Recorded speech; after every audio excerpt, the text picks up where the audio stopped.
En el nombre del Padre, del Hijo y del Espíritu Santo. Amén. Ven, Espíritu Santo, y llena los corazones de tus fieles, y enciende en ellos el fuego de tu amor. Envía tu Espíritu Creador, y se renovará la faz de la tierra. Estamos estudiando el Catecismo de la Iglesia Católica.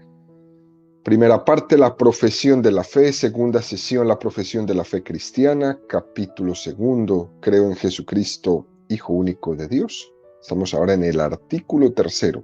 Jesucristo fue concebido por obra y gracia del Espíritu Santo y nació de Santa María Virgen. Párrafo 3. Los misterios de la vida de Cristo.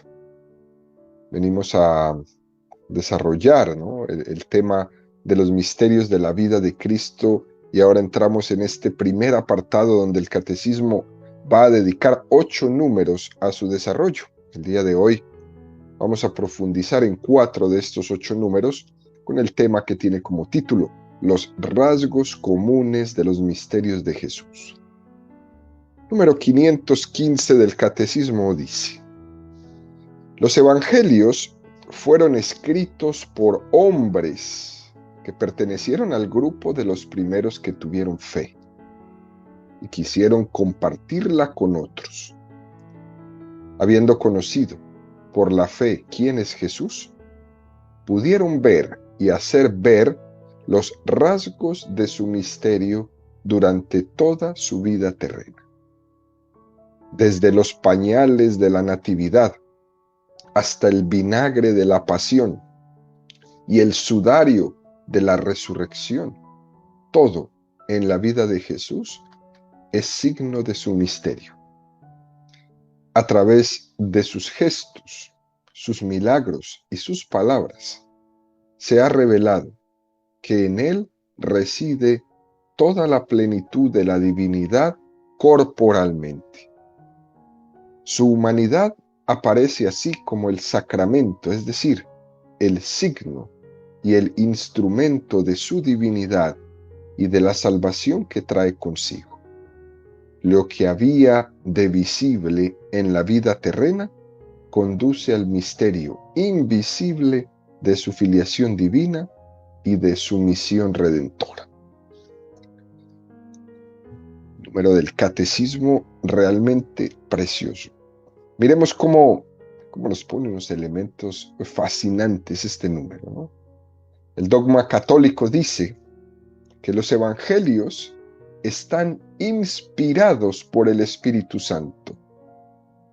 Pero no es dogma católico la afirmación de que los autores de los evangelios sean única y exclusivamente Mateo, Marcos, Lucas o Juan. Podría ser que en la redacción de los evangelios participaran otras personas o discípulos de los evangelistas conocidos, ¿no? Eso es muy importante tenerlo ahí claro dentro del dogma católico. Hoy en día existen bastantes estudios en escritura que hablan de esto, de cómo los evangelios, antes de estar redactados tal y como nosotros los conocemos, primeramente tuvieron una tradición oral. Eran predicados de palabra. Cuando todavía no estaban escritos, se hablaba. La transcripción de la palabra a la letra no se hizo de una manera continuada, sino por relatos sueltos. Es muy difícil saber cuál es el primer relato que se escribió, aunque hay algunas aproximaciones que nos dejan saber que posiblemente el primer relato que se escribió fue el de la pasión de Jesucristo. Pero bueno, no es importante el que los evangelios tengan solo una mano redactora o varias, ¿no? Lo importante es saber que ha sido inspirado por el Espíritu Santo, ¿no? Y eso nos da la garantía de conocer a Jesucristo como el revelador del Padre. Los 4 evangelios que son reconocidos por la Iglesia como palabra de Dios, 2 de ellos están atribuidos a 2 apóstoles, San Mateo y San Juan, y los otros 2, San Marcos y San Lucas, no eran apóstoles. Se suele decir, por ejemplo, que Marcos era como un amanuense de San Pedro. Esta palabra amanuense significa el que escribía encargado por otro. Posiblemente, pues toda esa experiencia que nos cuenta San Mateo sería la de San Pedro, ¿no? La segunda afirmación que nos presenta este precioso número 515 del Catecismo es decir, que los evangelios escribieron desde la fe que tenían en Jesucristo. Eso no quiere decir que la fe que tenían deformara la historia. Ha existido durante la historia una tremenda sospecha que es falsa, ¿no? Cuando la sospecha es que cuando ellos escriben desde el punto de vista del creyente, los hechos que narran están deformados por su fe. Esto es muy peligroso, ¿no? Muy, pero muy peligroso, porque para conocer al Jesús histórico, dicen algunos, hay que quitar la fe de esos que escribieron para llegar entonces a conocer el relato primero sin que estuviera manchado por la fe de ellos, ¿no? Hay que quitar esto, esa sospecha, es terrible. Como si la fe deformara la historia. Pero nosotros como católicos rechazamos este concepto. Como si el que tiene fe no pudiera ser objeto, ¿eh? Como si el que tiene fe no pudiera escribir bien. Como si el que tiene fe no pudiera ser objetivo a la hora de narrar la historia. Por eso es que los católicos rechazamos este tipo de sospechas, ¿no? Marcos 1:1. Comienzo del Evangelio de Jesucristo, Hijo de Dios. Esta es la tesis de lo que quiere explicar en todo el relato. Jesucristo es Hijo de Dios. Y tenemos que quitarnos esa sospecha racionalista que se ha introducido en nuestra cultura cada vez más por estos que se dicen los que saben pensar, cuando ellos expresan diciéndonos, si escribes desde la fe, ya no eres objetivo, ¿no? Dicen algunos por ahí. ¿Será que ellos piensan que a lo mejor son más objetivos los que escriben desde el ateísmo? ¿Será que es que el ateo es muy objetivo? La fe no inventa la historia. La fe da una clave de interpretación para entender la historia.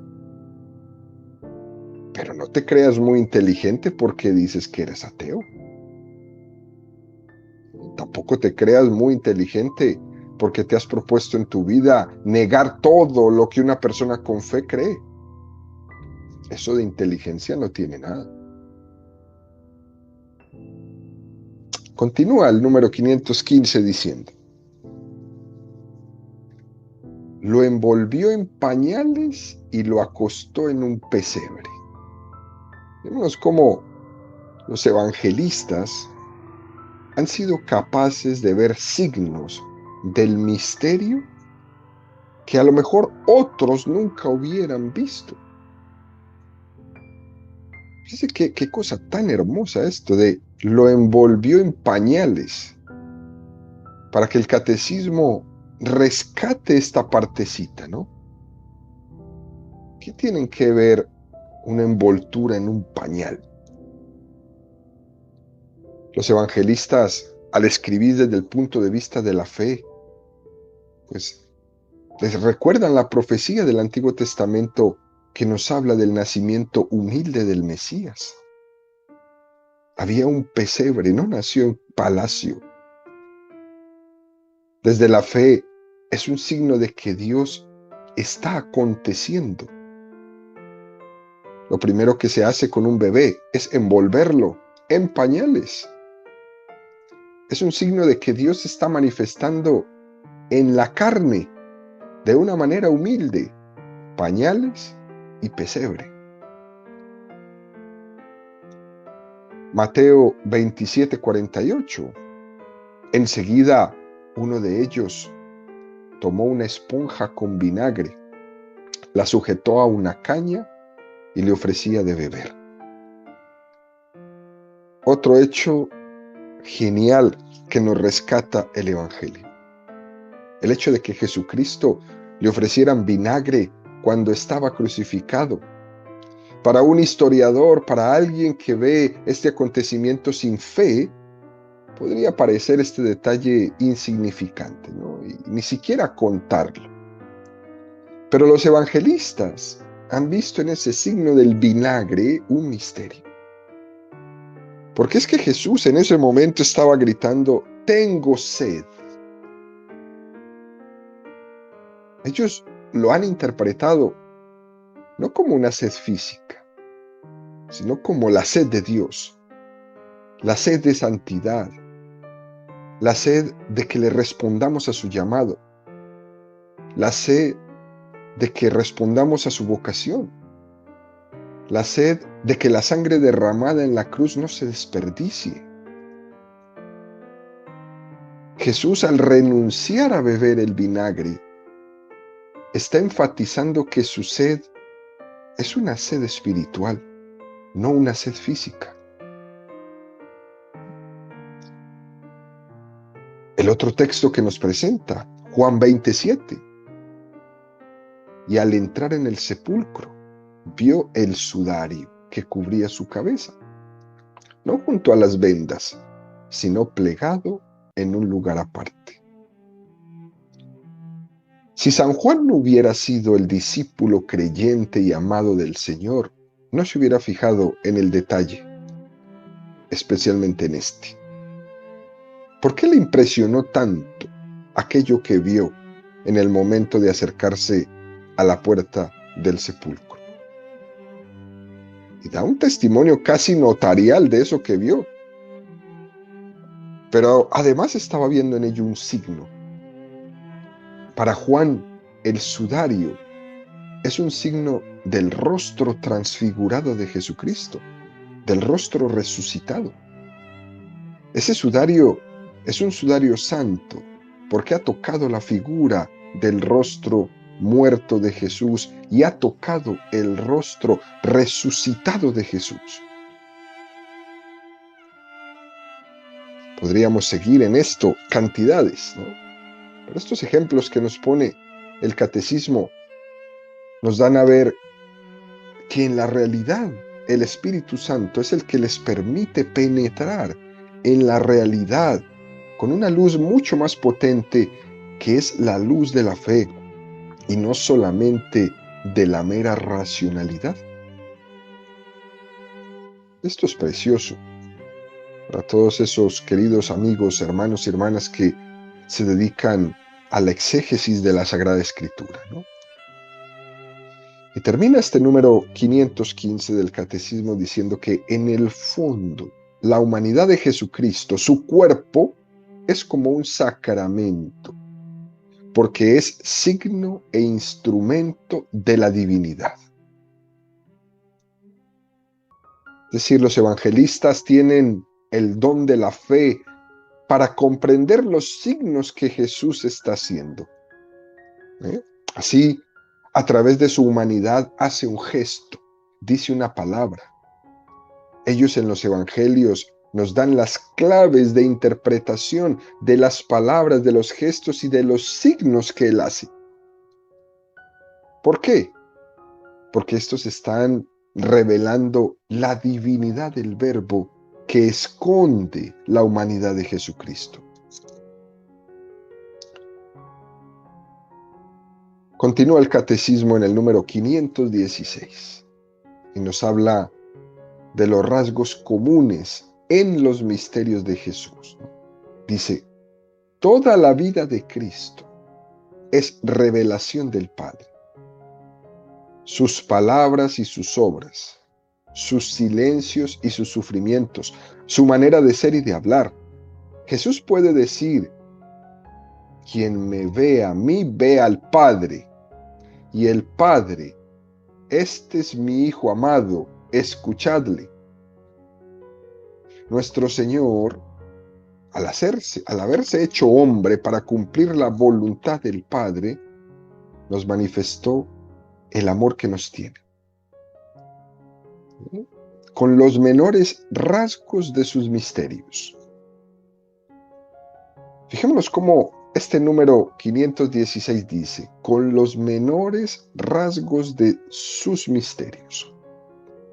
Nos está revelando muchas cosas. Por eso es tan importante acercarse a los evangelios con detalle, con detenimiento, haciendo una lectura contemplativa, haciendo una lectura reposada del texto. Así como nos enseña la Iglesia, hacer una lección divina de la Sagrada Escritura. Hay muchos detalles que nos pueden parecer menores, que quizás en las anteriores ocasiones que hemos leído los evangelios no nos habíamos fijado en esos detalles. Y sin embargo, Dios se puede servir de una lectura nueva y de unos detalles en los que comprendemos el estilo de Jesús, ¿no? Decía Santa Teresa de Jesús que la palabra de Dios tiene 1000 luces y 1000 significados ocultos, que nos va poco a poco con el Espíritu revelado, descubriéndonos según vayamos leyéndola. La palabra de Dios, inspirada por el Espíritu Santo, es el mismo que nos inspira a leerla. Y es el mismo que inspira a la Iglesia para interpretarla.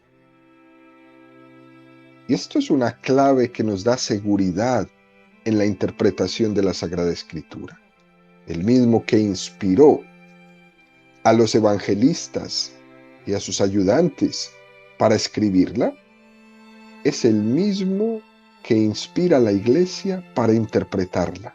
No puede haber error. No puede haber error por ninguna parte, porque Dios no se contradice. En la comunión con la Iglesia, que también está inspirada para interpretar correctamente la Sagrada Escritura, es muy importante que invoquemos siempre la luz del Espíritu Santo.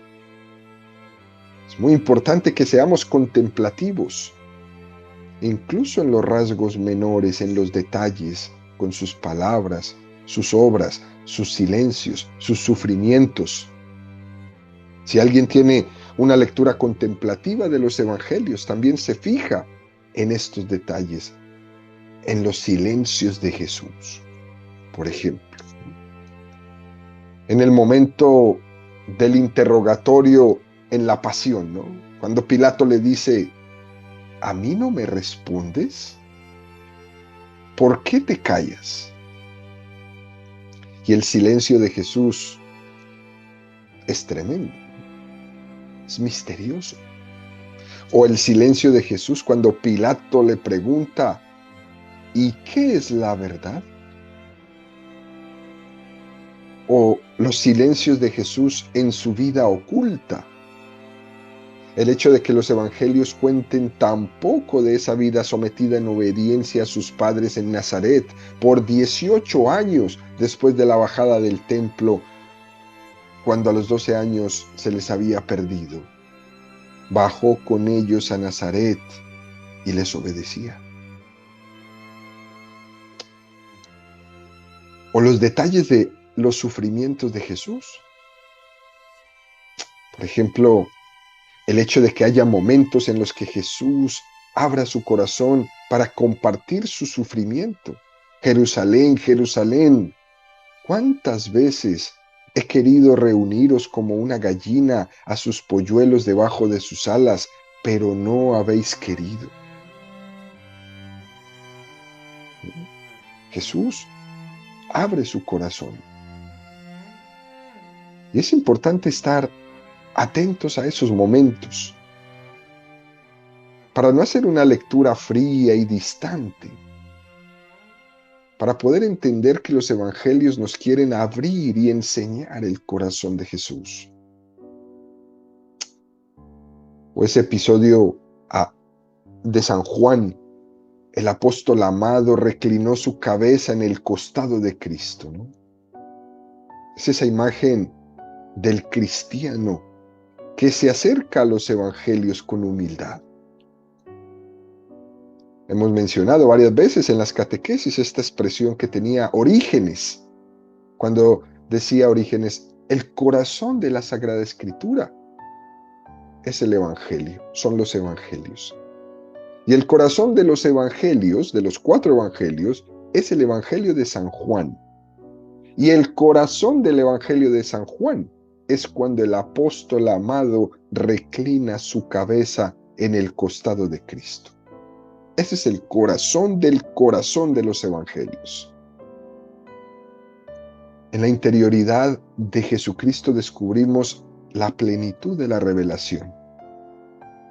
Fijémonos cómo este detalle no se nos puede pasar cuando Jesús nos dice, a vosotros no os llamo siervos, a vosotros os llamo amigos, porque todo lo que el Padre me ha comunicado os lo he dado a conocer. Es decir, no hay secretos. Acércate a mí, que te voy a comunicar todo. Ese es el espíritu de los evangelios. Hay 2 frases correlativas que el catecismo las refiere. Jesús dice, quien me ve a mí, ve al Padre.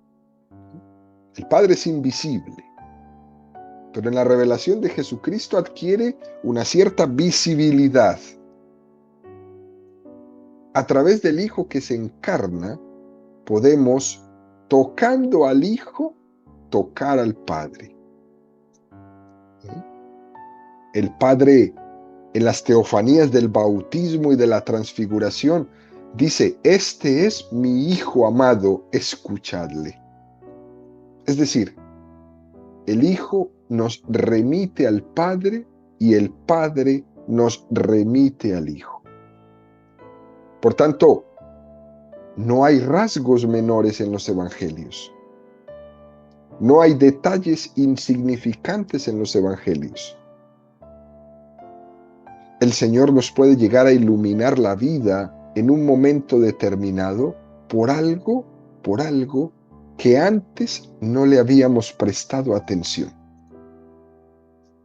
Así como Santa Teresa, ¿no?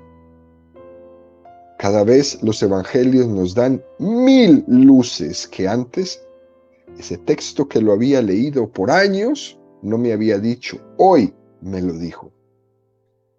Y el evangelio puede y tiene esa capacidad y esa autoridad de tocar mi vida en un momento determinado. Número 517 del Catecismo dice, toda la vida de Cristo es misterio de redención. La redención nos viene ante todo por la sangre de la cruz.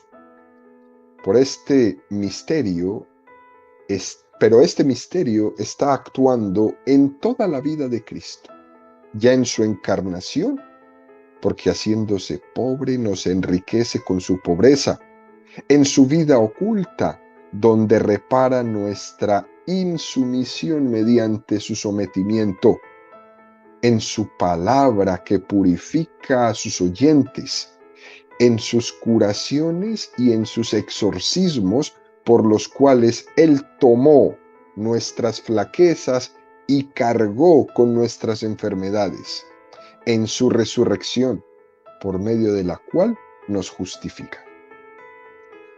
Bueno, si hablamos de números preciosos, este no se queda atrás. Estamos hablando en la catequesis pasada, cuando afirmábamos con los números anteriores que toda la vida de Cristo es redentora. Toda. Jesús, escuchando a la mujer samaritana, escuchándola con paciencia, o escuchando a los discípulos de Emaús como se iban quejando en el camino, también nos estaba redimiendo con su paciencia. Cuando Jesús descansaba y dormía, nos estaba redimiendo con su descanso. Cuando Jesús obedecía a sus padres, nos estaba redimiendo con su obediencia. Este número del Catecismo 517, unido a los números anteriores, es lo que nos quiere decir. Jesús nos salva en todo. Toda su vida es redentora. Fijémonos cómo este número nos presenta estos apartados, ¿no? Y nos hace referencia a la segunda de Colosenses 8:9. Haciéndose pobre, nos enriquece con su pobreza.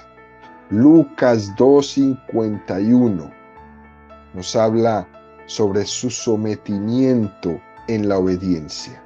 Juan 15:3 nos habla sobre la purificación de los que le escuchaban. Mateo 8:17 tomó nuestras flaquezas, cargó con nuestras enfermedades. Romanos 4:25 en su resurrección somos justificados. Jesús, todo lo que hacía era redentor. Toda la vida de Cristo es redentora. Continúa el Catecismo, número 517 dice: toda la vida de Cristo es misterio de recapitulación. Todo lo que Jesús hizo, dijo y sufrió tuvo como finalidad restablecer al hombre caído en su vocación primera. La palabra recapitulación es utilizada, queridos amigos, especialmente por San Pablo en la carta a los Efesios 1:9. Dice, recapitular todas las cosas en Cristo. Es lo que le falta al mundo de hoy. Al mundo de hoy lo que necesita es recapitular todo en Cristo. Lo hemos sacado de nuestras vidas. ¿Quieren paz? Hay que traer nuevamente a Jesús.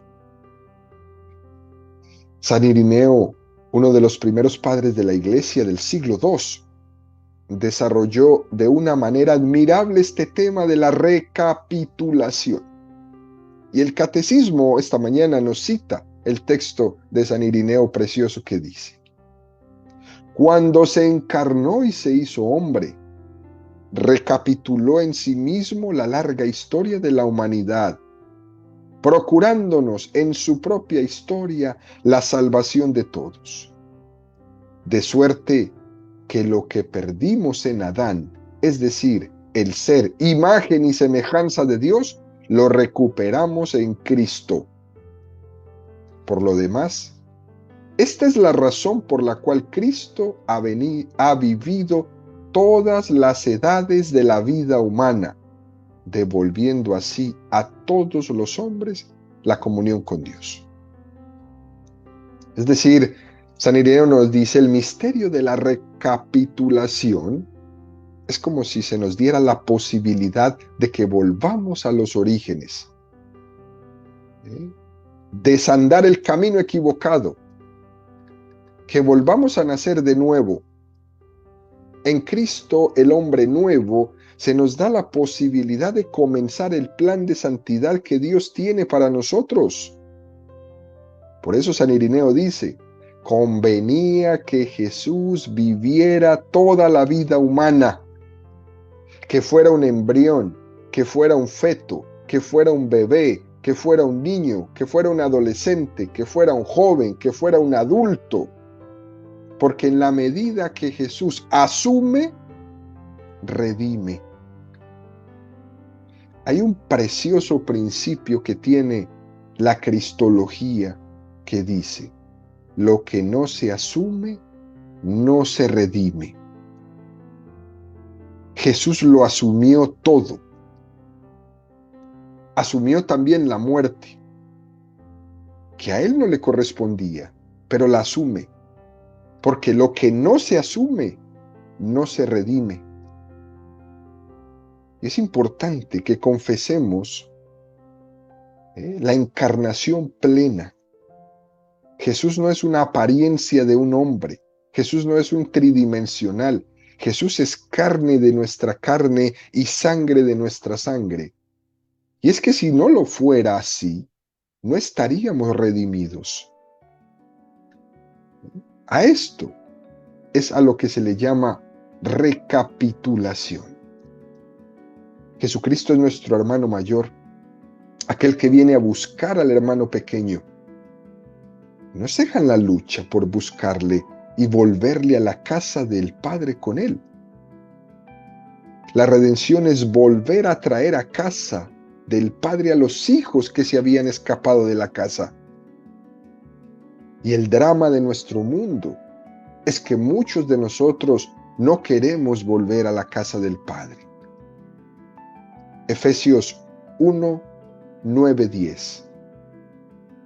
En Él tenemos por medio de su sangre la redención, el perdón de los pecados, según la riqueza de su gracia que ha prodigado sobre nosotros en toda sabiduría e inteligencia, dándonos a conocer el misterio de su voluntad, según el benévolo designio que en Él se propuso darnos de antemano para realizarlo en la plenitud de los tiempos.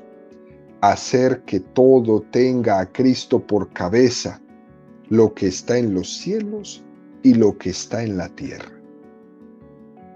Este es el concepto de recapitulación, es decir, hacer que todo tenga a Cristo por cabeza, restaurar todo lo que está dañado en Cristo. ¿Por qué? Porque Él es el que asumió y al asumirlo, lo ha redimido. El pecado ha introducido un gran desorden. Y la manera de redimir este desorden es ordenarlo todo en Cristo. Hay gente que dice que se mantiene estresada.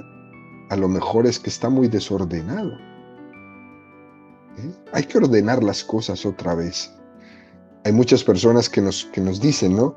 Es que no tengo cabeza para nada. Bueno, a lo mejor es que no tienes orden en nada. Habría que entrar nuevamente a nuestra vida a ver qué es lo que pasa. Y a lo mejor tendríamos que ordenar todo en Cristo. Eso es lo que me está pasando. Que es que estoy muy desordenado porque no estoy ordenado en el Señor. Lo que dice San Pablo es, todo es nuestro, y nosotros de Cristo, y Cristo del Padre.